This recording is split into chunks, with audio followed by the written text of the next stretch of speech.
People are too tribal nowadays. Let's stop putting each other in categories. We're all humans. I started using an iPhone recently, and after a long time of using Android, it takes a little while to get used to. And even though it's frustrating, it's worth it to have the patience to learn a new skill. That's hard, especially for people over 30 to sometimes do. 95% of all the undergraduates at the University of Texas when I went there were under 25.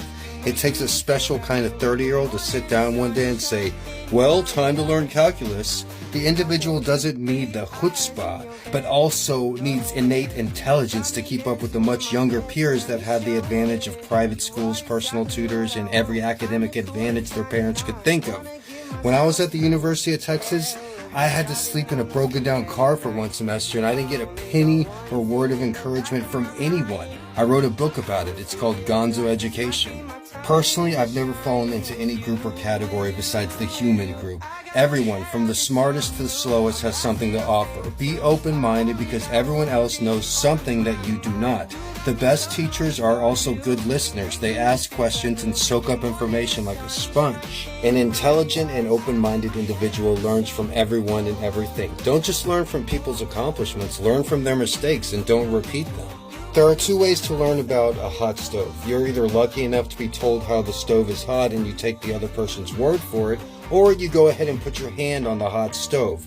If someone like me, who has never lied to you and you have no reason to lie, tells you something, you better listen. You better listen to the crazy guy with the dirty clothes who feeds cats at 4 a.m. because he just might be the smartest person you'll ever know. But don't take my word for it. Go ahead and grab that hot stove yourself. You'll probably regret it. If I knew then what I knew now is the cliche, but I'm more optimistic about things. The way I look at it, I've had many lessons and many years of learning to make me the person I am today.